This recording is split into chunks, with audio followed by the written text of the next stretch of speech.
Even though I exited the company after 4 years, became a cash millionaire at 27, multimillionaire at 28, I think I had another year in me or it would have literally killed me. Dan Martell is worth $127 million.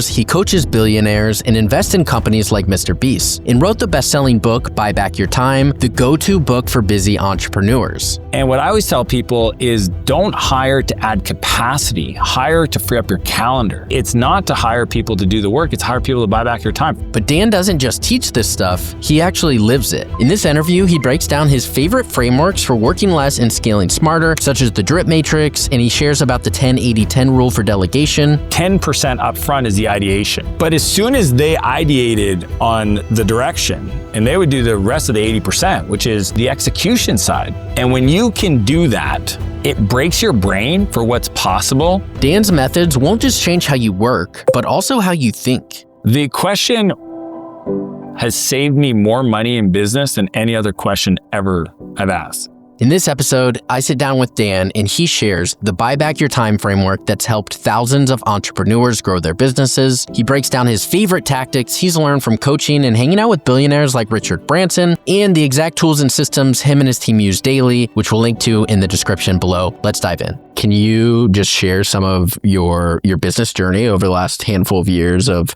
what sticks out as highlights and then what you're working on now? Well, I'll tell you where the philosophy got crystallized. When I was 24 and I started the first company, Spheric Technologies, it was an enterprise portal software company. It finally made money. So finally after 7-8 years of trying, I finally made my first couple thousand a month. The truth is I didn't know why it was working. All I knew is work real hard, make money. So what's the recipe? Work real hard. Hire people, tell them what to do, keep working. Busy, hire more people, keep working. I didn't have anybody that taught me actually how to think about scaling a company. Building a company is one thing. Starting a company is easier. But actually scaling a company in a way that doesn't kill you, dude. When I look back, even though I exited the company after 4 years, became a cash millionaire at 27, multimillionaire at 28 when I exited. I think I had another year in me or it would have literally killed me. Adrenal fatigue, right? Some people are tired by 1 o'clock in the afternoon. They lay on the couch, they feel hungover, they can't explain why. You're overclocking your CPU. That's what I did. I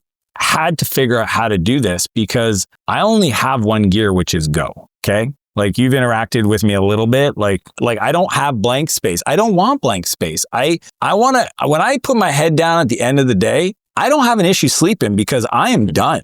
You know what I mean?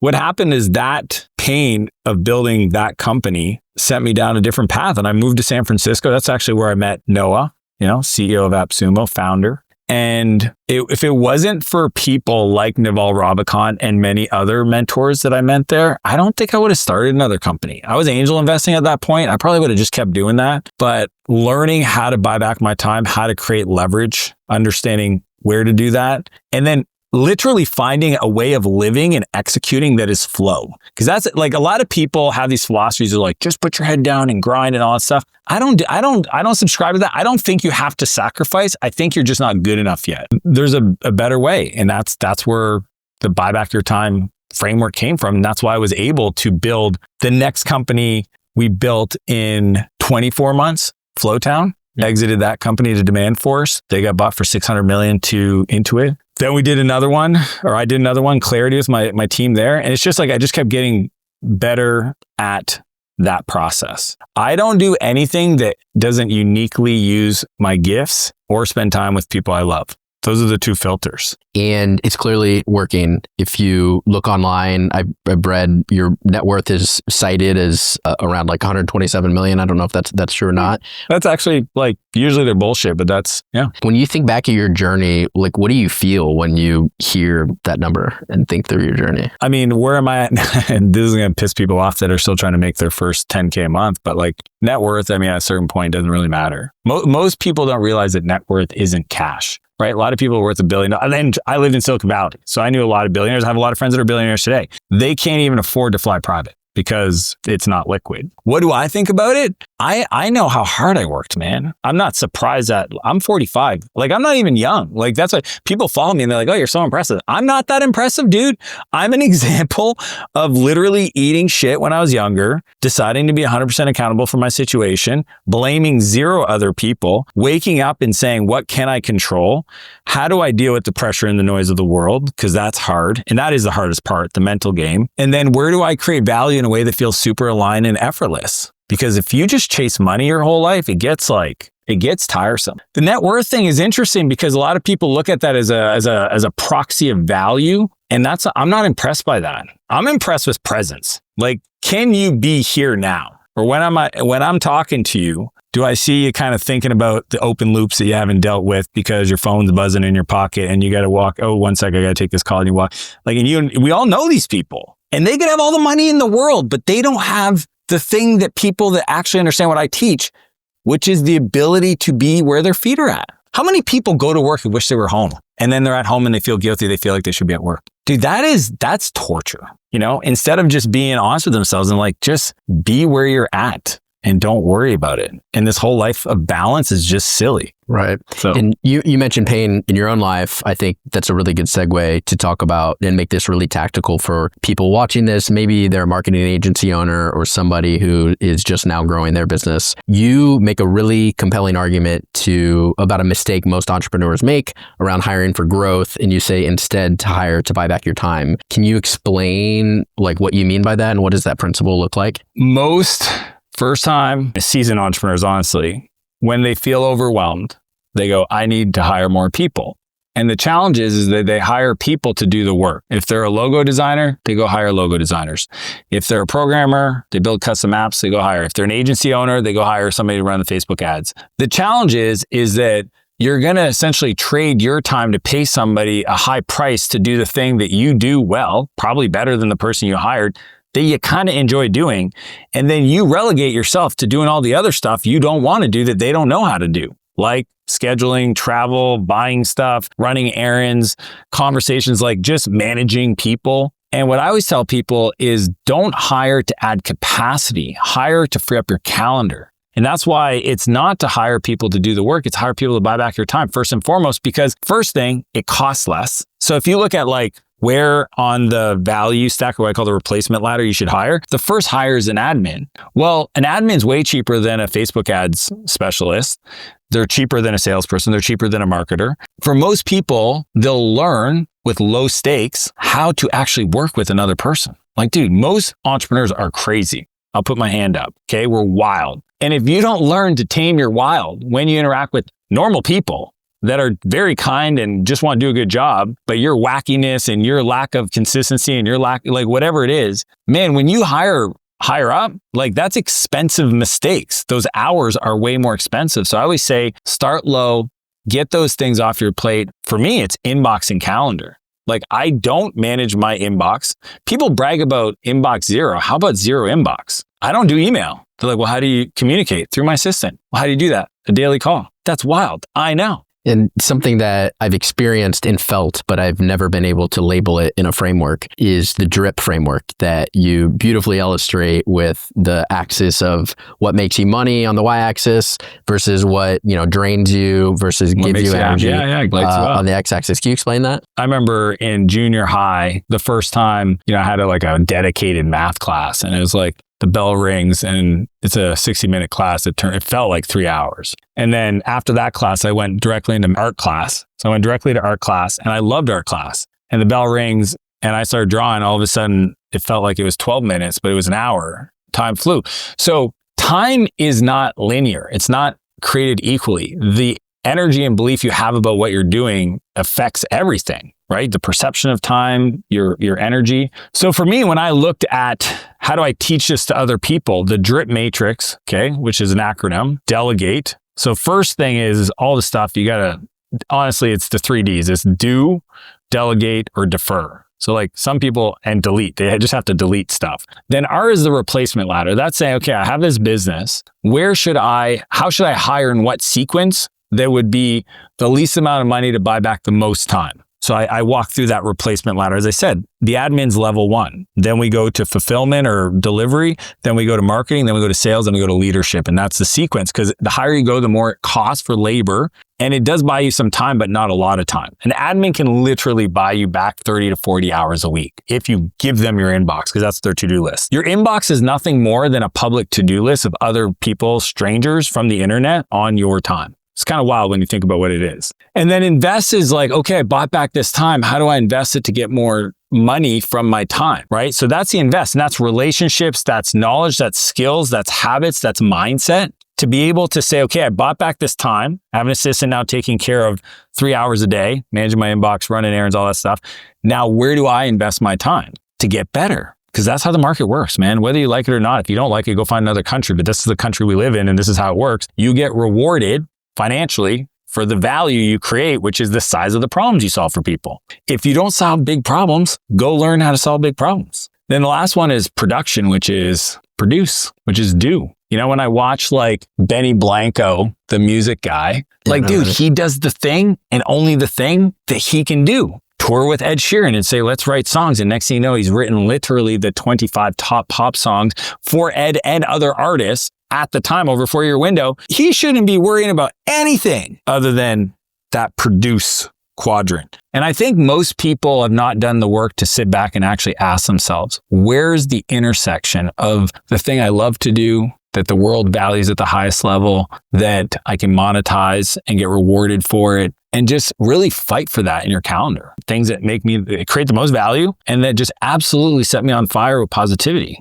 So the challenge with hiring an admin is most people don't know what to get them to do, right? They're like, hire them. They're like, they're not that busy. 5 hours a week is not enough. Your inbox has everything, but people that struggle with this, what I've done is I actually created like my own internal admin doc, 42 pages of everything. I'm talking preference files. I'm talking North Star principles. I'm talking templates for emails. If anybody wants that, Mitchell, for this audience, just find me on Instagram, Dan Martel, 2 L's Martel on Instagram. Follow me, message me the word EA, executive assistant, Mitchell, so I know it's from here, and I'll send them the direct link to the Google Doc, my gift to them, because that'll give them the operating model for getting the most out of their executive assistant to really buy back the most time. I checked it out. It's really good, thorough. I also pulled it into ChatGPT and asked it, how do I start immediately using it? So it's super valuable. So cool. You read a lot and you do a lot of personal development. You said the number one thing people get wrong with personal development is having the self-awareness and to be able to look back and say, like, what am I actually doing? What am I actually learning? What I love about your framework is it makes it real. You're looking at your calendar and you're spending this time. One of the few aha moments I had recently just thinking through this for myself is not only do you want to buy back your time and expand the time, I also want to just expand the output. And so earlier this week, I had I exercise every day and I also do things with friends and I also host things at the sauna. And I've just started to combine those to have rather than meet a friend for coffee, we went on a run on the lake.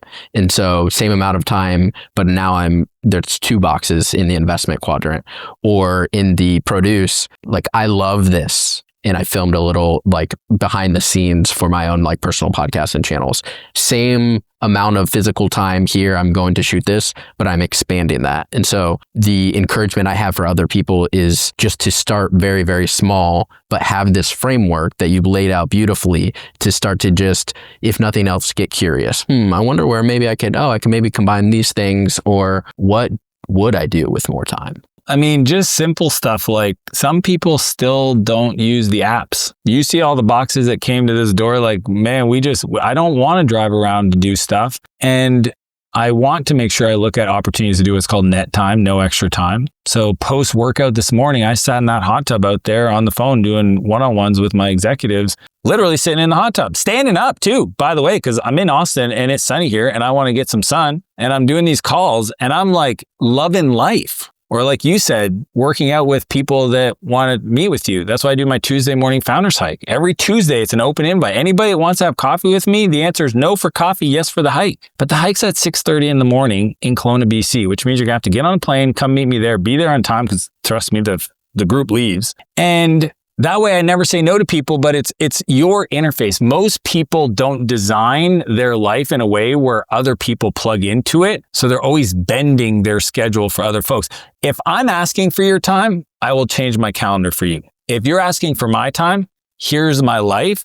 Does this work? Does this work? If those two things don't work, that's fine. Sounds like it's not a priority for you. And I don't think that's crazy. I think that's actually like a very mature thing to say, hey, no, I have my family time here. Because anytime somebody asks me to do something that is outside of that, they're essentially asking me to spend less time with my wife or my kids. And they don't know that, and I don't tell them that, but that's the way I take it. That's why I fight for it. That's why I fight for the productivity. I fight for the focus. And for me, it's that integrated life. It's not about just working all the time. It's also what is the recharges. Most people don't realize that if they took time off to do the things they love to do, they would have more energy for their team and for their family. If they actually gave themselves permission to go on that 5-day ski trip, I guarantee the version of you that comes back from being on that trip is better for everybody involved. Most people feel burnout because they don't feel progress. They don't feel purpose. It's not the work that burns them out. It's their belief, like we said earlier about suffering. It's their belief about doing the work. Because I've designed my life and I teach it in the book with the preloaded year, I have a rhythm of existence that works really well for not only producing enterprise value and increasing my net worth, but also my relationship value, right? Like the people I want to spend time with. What have you learned from Gay Hendricks and The Big Leap? The thing that stands out from that book is the idea that you have these upper limits that are subconscious and you will literally sabotage yourself. You'll get sick. Your car will break down. You will injure yourself. It's all these things that are happening in your life that would be easy to dismiss as like, not my fault. Man, when he talks about these upper limit situations, because I've been doing this for so long, I see them creep up. I was training for an Ironman. I got hit by a car 3 weeks prior. Had I not read that book, I would have listened to everybody that said the same thing. Hey, Dan, maybe this is a sign. Chill out. I was like, you chill out. I'm not chilling out. That's a sign to me saying, do you really want it? Upper limit. How bad do you want it? You literally had your bike smashed. Custom bike sized for you, carbon fiber, broken during COVID where you couldn't buy a derailleur, let alone a replacement bike. Are you going to go and find that bike and retrain on it and be super uncomfortable? I mean, my hands went numb the whole time I was doing the race, but I showed up for the race. That's, to me, that lesson from that book was one of the most powerful ones that I continue to just kind of remember every time.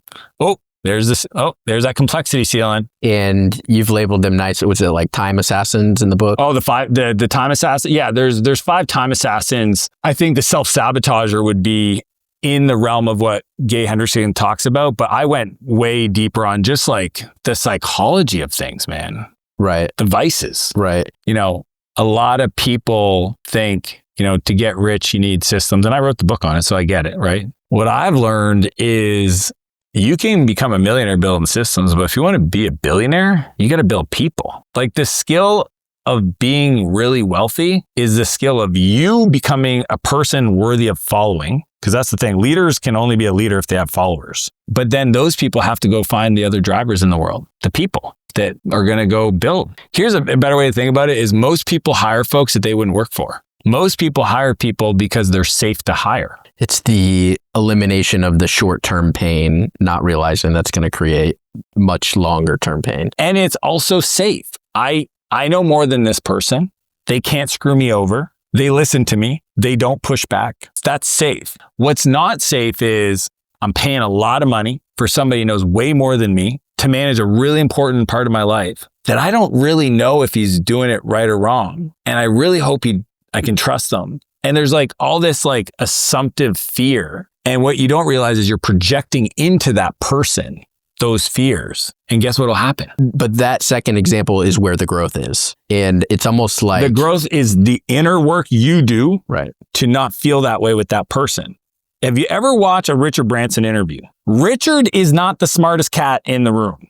And he'll admit to it. He literally has quote, like he says, I was in a meeting once and we were talking about like profit and somebody pulled me aside and says, I don't think you understand profit. Like he didn't understand how to read a financial statement. That's not his gift. His gift is being the kind of person that those people want to be around. It's being the person that can identify talent and encourage them, convince them, tell them a story wild enough that gets them to leave the COO position at the number one company to come be the CEO at his company. That is impressive. That takes courage. And courage isn't making a decision because you're fearless. Courage is making the decision and doing the thing in spite of fear. Yeah, and a few of the other tactics that you have in the book, and you've talked about a few of the ones that I have like a 1-page operating guide that I share with people on my team, and I just review every 3 months or so. A few things I immediately added: your 1-3-1 method and definition of done. Can you talk about those? The whole philosophy is most people are the bottleneck in their business. Doesn't matter if they're 2 employees or 20, because nothing gets done without their awareness. Big things, right? Decisions. And the reason they don't is because you teach people how to treat you, and you get to a place if you keep saying, hey, when you're done with that, come show it to me. I want to look at it. I want to approve it. So you teach people how to treat you, which means they won't make a decision without your approval. And it's also safe for them, because if you make the decision, let's say I go to you and I say, hey, how do you want to set up this camera? And you tell me, and it doesn't work out. Not my fault. Your fault. The ads don't work. Not my fault. Your fault. So they keep doing that. The problem is that after about 12 employees or 20 employees, you're the bottleneck. So what I teach people across all my companies is the 1-3-1, which is when you have a problem, first, pick one specific challenge. The question, what is the problem you're trying to solve, has saved me more money in business than any other question ever I've asked. Because like when I'm talking to you and you're like, yeah, I'm dealing with this, I'm like, what's the problem you're trying to solve? Because I can sit here and ideate with you, but if I don't know that, then we could be talking in circles. So one specific challenge, 3 viable options that you've considered. That's the 3 part. That's like, I did some research, I found this option. I did some research, I talked to a person, I found this software. I dug deeper in the data and I found out that there's this bottleneck here, and if we change this, it might fix it. And then the third part of it, which is the 1-3-1, the one is, what's your one recommendation? What's crazy is, one, most people have done the research, they don't communicate it, which makes most CEOs wildly crazy because they just want to know that you've considered the option set we would have considered. So just tell us, saves everybody some fear. And then the one recommendation, 98% of the time, I go, sounds good. Like that's awesome. I had an HR guy, Adam, come to me once. He's all freaking out. He's going to hire 12 people that quarter. I was like, what's your 1-3-1? And he got mad at me for asking. He's like, really? I said, yeah, I really do. Why you ask? If you ask me what you should do, then you're asking me to do your job. How often do people hire folks and then do their job for them? My biggest philosophy, if you buy back your time, make sure it stays sold. Most people don't get that part. So I said, hey man, just come back tomorrow this time with your 1-3-1. Next morning, 10 a.m., text message, I'm good. I knew he would have been good. He just, again, people default to just that overwhelm. And the coolest part is this: if they help build the plan, like they came to you with the 1-3-1, they don't fight the plan. Again, people problems. Most people in business deal with people problems because they create a scenario where there's a people problem. Right. And it gives them the agency to figure it out and then just own it. Feels good being needed. Feels good putting out fires. Like, oh, I like you asking me for my advice. It feels great. Until you get to the day where you went on vacation and you came back and you made more money. The first time you feel that and realize it's possible, you can't ever unsee it. And it is a beautiful thing. And that's why I like the replacement ladder that I teach. We're talking 4 hires. If you can hire somebody that takes care of your calendar inbox so that information keeps routing, you hire somebody to deal with, you enrolled a new customer or sold somebody something so they onboard them or they kind of sell them, fulfill. You have somebody that creates awareness that you exist in the market, the marketing side. You have somebody that talks to all the opportunities that come from that, referrals, et cetera, and sell them. Then you can literally make money while you go to sleep because somebody else is there creating awareness, talking to people, bringing them into your world, fulfilling on the thing you sold. That's 4 hires.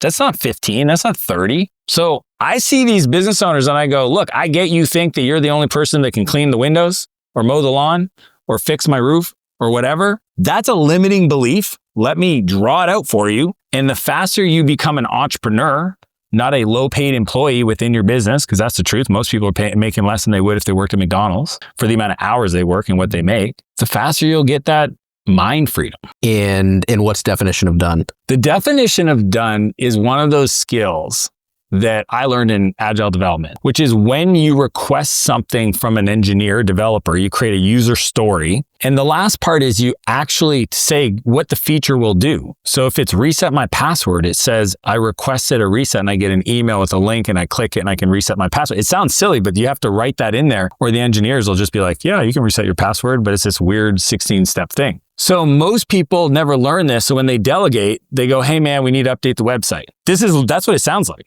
Mitchell, update the website. You're like, yep, got it. What does that mean? What's the success criteria? Like, how do I know it actually worked? So to me, the definition of done is is taking a second to ask myself, what is the success criteria I would use to check that this is done right? Okay, just like my bike getting put back together by somebody else, the success criteria, and there's a list. The definition of done is the brakes. When you press them, you can't go all the way to the handlebars. The problem is when you're on a road bike and you're going downhill and you find out they didn't do the brakes right and you go to brake and you don't have enough pressure on the pads, that's a lot. That's not when you want to find out that you don't have enough juice on your brake because it's hitting the handle. You see what I'm saying? You got to start asking yourself how to define these success criteria so that when I ask somebody to do something, here's how we know it's done. And that ability to communicate that is how things go onto other people's plate and don't keep doing this game of ping pong. Final tactic, just to wrap up this segment, you explain, I've heard of the 80-20 principle, you pull that out more in 95.5, but then specifically on delegating, the 10-80-10 was very enlightening for me. Yeah, it's the framework that most creatives lean towards, because I understand that there's things you do, especially media stuff, artists do, engineers, product designers, where they're like, that's what I do. That's my fingerprint on the world. Steve Jobs obviously had a way he saw technology and art. And so when I think of the 10-80-10 principle, the 10% upfront is the ideation. Okay. If you use Steve Jobs as an example, that's the 10% of the time he spent in the design lab with Johnny Ives talking about the material science and the interaction design and the potential for the innovation and how it would be perceived by the user and the customer and how it would work, right? But as soon as they ideated on the direction, the iPhone, the iMacs, et cetera, then Johnny would sit down with his team and they would do the rest of the 80%, which is, the execution side, getting the molds done and doing all this stuff. The last 10%, which is the integration, so ideation, execution, integration, is where you get to put your fingerprint on it. And for Steve, that was at the events, when he would introduce it to the world and how he would position it and the visuals he would use and the metaphors and the whole demos. Like, that was his gift. He didn't want to be sitting there in front of a CNC router or some 3D printer trying to prototype stuff. Steve and his team can do that way better than he ever could. He wanted to make sure that the direction was accurate, that the conversation about what definition of done looks like, what success criteria looks like. And then only at the very end does he come in and he gives it the polish. And when you can do that, right? Design the system where you're involved up front a little bit, let the team execute so they build their confidence and their know-how and expertise, and you come in at the end just for some corrections and like directional things. You can build big companies that way. And especially just starting out, I like the example earlier. It's just like, start small and then grow it, where the expectation isn't, oh, I'm only just going to do 20% or 10% and walk away. It's like, do the first 10%, have somebody else do 80%, and then you do the final 10%. And you said it beautifully. At 80% delegated is 80% done by somebody else is 100% freaking awesome. Yeah.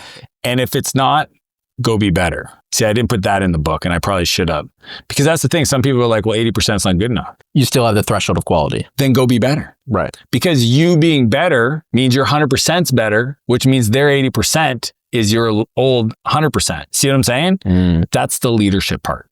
And you've learned this specifically from hanging out with Richard Branson, Tony Robbins. Oh, Mark Cuban. Literally, I've got probably 20 plus billionaire friends. Watching them execute. Travis Kalanick from Uber was the first investor in my company. Watching him scale Uber to 4,000 employees in 3 years. Dude, there's like, when you're in the valley and you see 20-some-year-olds grow these companies, raise 50, 100 million, and execute, it breaks your brain for what's possible and how you think you have to operate. So most people that are operating agencies or freelance business, etc., the reason they continue to keep making the same mistakes or learning the same lessons is because they're not forced to change. When you put yourself in an environment where that pressure is a privilege, then you have to learn the new lesson. You can't be making the same one. And it'll repeat until you learn it. Any other lessons that you learned specifically from Richard Branson and running your companies now? The thing that all billionaires understand that I took a long time to understand is that they focus on brand. And I'm going to tell you, because I remember sitting there and listening to Richard tell me that, and me think, oh no, tech companies build technology and innovation. There's no brand, there's no name. They build and scale and they sell in 4 years, 5 years, etc. I didn't understand brand. Brand is the difference of paying $3 for a t-shirt, $30 for a t-shirt, $300 for a t-shirt. Apple understands brand. Apple made a decision a long time ago not to be a hardware company, but to be a luxury good company. And the way they design their campaigns and their associations and their partnerships and their distribution channels, all that to reinforce the brand is why Apple has margins that are 3 times better than their competitors. I think I wish I would have learned that sooner. And obviously Virgin has gotten that from day one. But even for me today, 2 years ago, I was like, oh, the Dan Martell brand. Reach and reputation. The more people that know who I am and know what I'm about, everything I want to go create in the world gets easier to create. Opportunities come into my life. See, we used to live in a world where it's who you know. I think it's who knows you. I love that the world's most successful people just happen to start following me on Instagram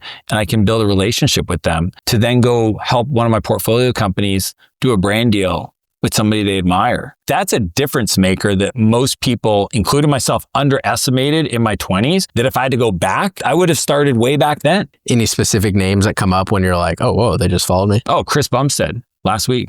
25 million people that follow him. He only follows like 500. He's Mr. Olympia. Like, as a guy that works out, he's our guy. And brand, you're doing that through media. I think I've heard you're going all in on AI and building Martell. Those are the two things. I think if you're asking me where you should make bets on, I don't know about anything else other than AI and personal brand. Okay? Because personal brand is something I get to take with me for the rest of my life. I'm not going to change my name. It doesn't matter if it's this company, next company, a future company, an investment deal, a partnership, whatever. Dan Martell is Dan Martell. AI is so wildly powerful and disruptive that what I've learned, especially for the billionaires out there, what they taught me, if you don't learn to disrupt yourself, you will be disrupted. Most people don't know this, but every company that you know of today, like a YouTube or a Facebook, started as something else. And it iterated itself into its business model until it couldn't, then kept innovating. Netflix used to do DVDs. Now it does online streaming and they're competing. And everybody was like, oh, people are going to watch videos online. It was almost like, how quick is Netflix going to become NBC? And how quick is NBC going to become Netflix? Like, it was like a race. That to me is what the wealthiest people in the world get, is they don't wait until they're forced to be disrupted, right? They don't wait to have Kodak stare at Instagram. Like, literally, they fought digital cameras. Purists, romantic. I'm a digital camera. We're not digital cameras. It's like, they got arrogant about it. Dude, I'm not romantic about anything. I've been in this game for a long time and I've seen thing after another, one after another, just totally get displaced. The role of the CEO is literally to look around the corner. Most people pretend like, oh, that sucks that it happened to me. No, it's your fault. If you get disrupted, it's your fault. Your job as a CEO is money, people, vision. Vision and understanding. I'm here, I'm going there. Steve Jobs was world-class at this. No more Ethernet cables. Die. Wi-Fi. Okay? CD-ROMs, die. You know what I mean? USB, SD cards, like all these things that people got mad. But he was like, no, I could see the writing on the wall. It's going to sunset. This is new innovation. Flash, HTML5, mobile. And if you don't, I mean, that's why I have a lot of respect for Zuckerberg. When he saw his own company miss the boat on mobile, do you know what he did? The Facebook mobile experience was a wrapper on the web experience. It was an HTML5 wrapper. Why? Because that's easier to build. He knew it had to be native. So he went to his company. He had an all hand in a parking lot, told everybody mobile first. And I'm changing the router. You cannot use Facebook.com off your laptop or a desktop computer inside the firewall. You can only access it on a phone. He wanted to force his employees to use Facebook the way the rest of the world use Facebook. That's where you have to be willing to disrupt yourself before you're forced to be disrupted. I was talking to Sam earlier and going through the doc and just observing how well he knows you, and you're able to have these decisions made for you prior to even arriving here. Yeah, well, it comes down to continuity. People on your team being around long enough to know organizational knowledge. You know who actually taught me continuity? Gary Vaynerchuk. Dude, it might have been just a viral video that I saw him talk about it when he was talking about the power of people. And he said continuity is a competitive advantage. That sentence, for me at that point, like every time you consume a book or watch a video, you're a different person. And when he said that, it occurred to me how much further along I'd be in my life if I worked harder to become the person those talented people would have stuck around to to work for. So that's the problem. When I was younger, man, I was short-tempered, high energy, short in my feedback. Like I didn't slow down to actually stop and ask people about their dreams and their goals. To me, continuity is the competitive advantage today. Like Sam's been in my life for 6 years. We had a conversation last week. I said, dude, I want to work with you for the rest of my life. What needs to be true? And he literally gave me a timeline of what he wants to accomplish in his life. And I said, awesome sauce. I will work with you to make all of that happen. Same thing with my executive assistant. Same thing with my house manager. Same thing with literally all my CEOs. Imagine if people just started having this conversation. I want to work with you for the rest of my life. What do we need to do together to make that happen? I'm willing to grow. You know, maybe there's some things you're willing to kind of jig around in your life. But if you can find a group of people that you vibe with, that you execute with, that you enjoy being with, that make you laugh and get shit done, dude, I don't know what is success more than that. And a big part of that is perhaps your own self-awareness. It's like, what do you vibe with? You've surrounded yourself with great people, and then you recognize, Sam, I want to work with you the rest of my life. That's a powerful thing. But you only recognize that through one, your own self-awareness, and two, experimenting with, I'm sure you worked with people prior to Sam. Yeah. It didn't work out. Yeah. I think it's, the whole know thyself. I have a lot of different philosophies, but like, I obviously care that people can do the thing we needed to get done, but I'm also okay with people coming. So like, I look at it two spectrums, right?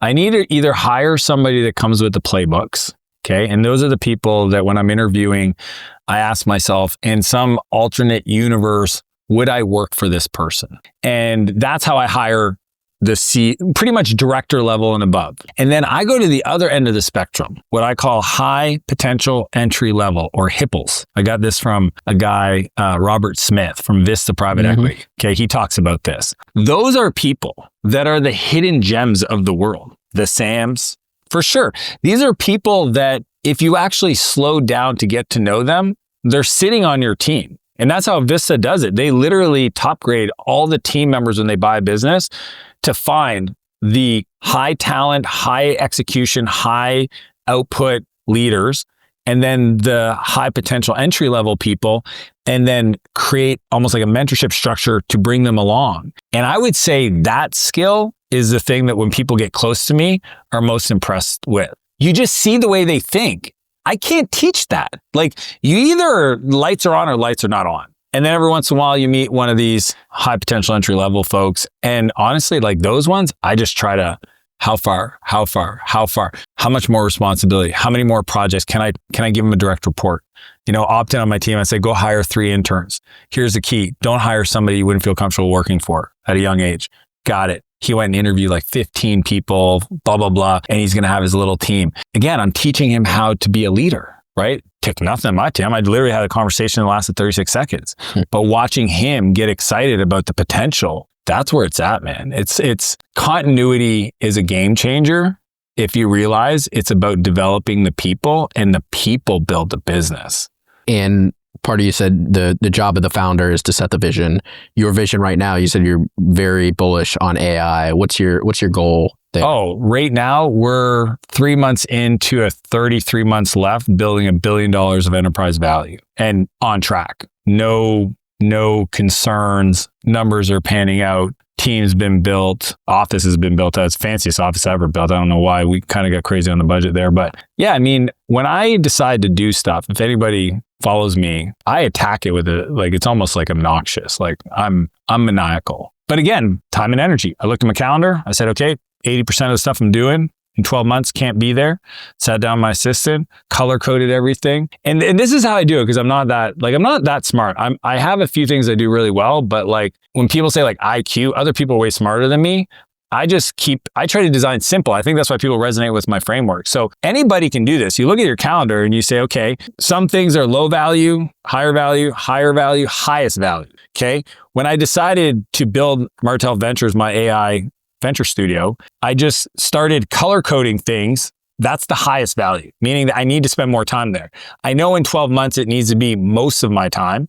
Maybe right now, when I started that process 4 months ago, it was only 10% of my time. But then we would just look at the calendar through that color coding and then just slowly okay, I got to swap this. I got to cancel that. I got to renegotiate this commit. Bum, bum, bum. I got to hire this person, grab all this stuff, give it to them. And that's all I did. So now 70% of my calendar is just Martell Ventures working, building AI. If someone were to shadow you for a week, say, what do you think they'd be most surprised about? The level of output. If something's in my calendar, I don't cancel. That's one thing I see a lot of high potential, like really honestly high level people, they're wishy-washy with their calendar. They're not committed. To me, if I go through the effort of filtering, negotiating, getting something on the calendar, I show up. Now it's hard to get there, but if it's there, it happens no matter what. If I don't feel like it, I don't care. And it's not fair to them to do anything other than be here now. They would see the level of my heart. It's way bigger than whatever Sam puts on the internet. And I know that. I care at a level that is almost ridiculous. The things I'll do in the middle of my day to stop, to go talk to somebody, to bless somebody, to serve somebody, to randomly call somebody, like FaceTime. Yesterday, some guy randomly posted on Instagram that he saw me driving by in Austin. FaceTime. You know what I mean? I called him 17 times in a row as I was sitting there having coffee because I just wanted to talk to him to tell him I appreciate because he was with his son. And he's like, oh, look at that car. And then he's like, oh, geez, that. And then he saw me driving the car. So I was just like, I want to talk to your son. I want him to know I'm a real person. And I think if somebody shadowed me for a week, they would see that at a higher level. What have you learned about becoming a father? What has fatherhood taught you?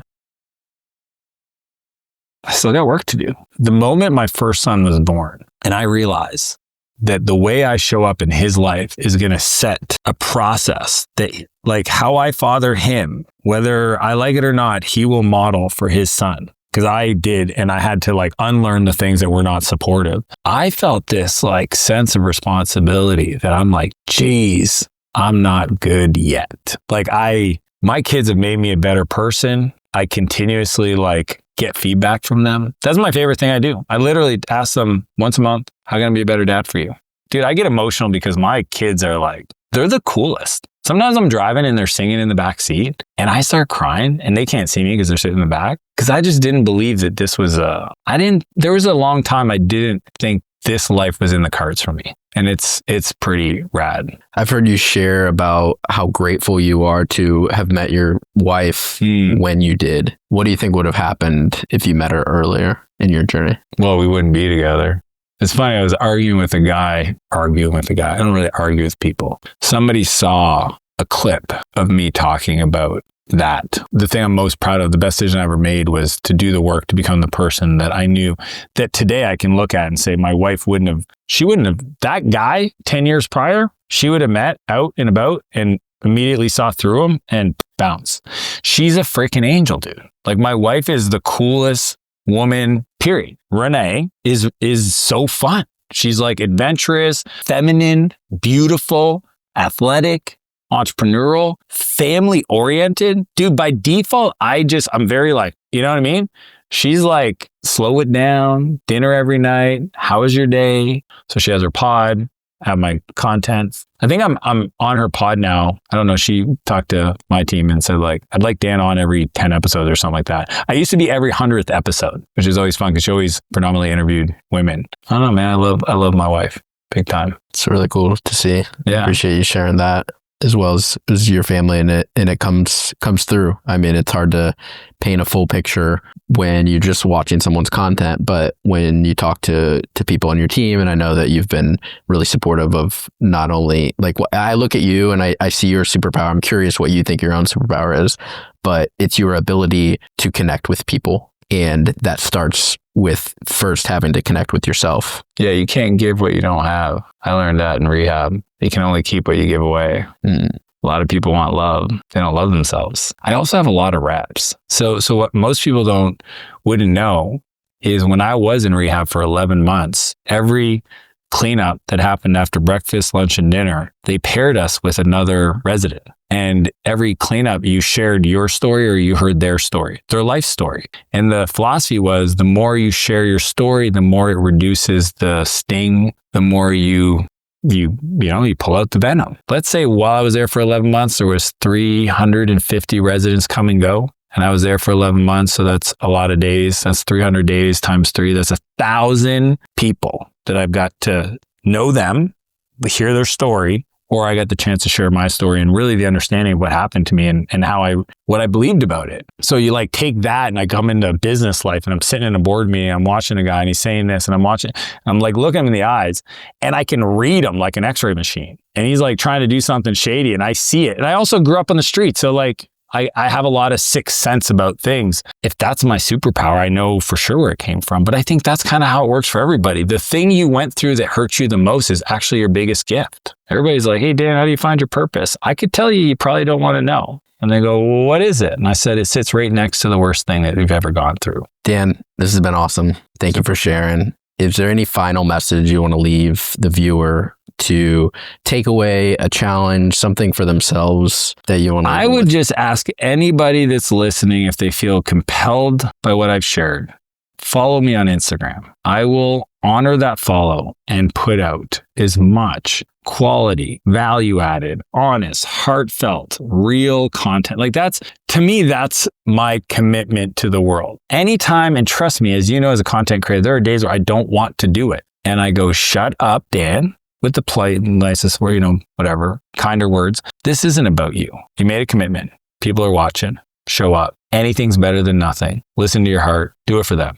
And I will do that. And I think I put out some really great stuff on Instagram because I know how much work goes into it. I think so too. Definitely check out his Instagram. Dan Martel, 2 L's of Martel. Follow me there. Awesome. Dan, thank you so much. Appreciate it, Mitchell. That was awesome. Cool.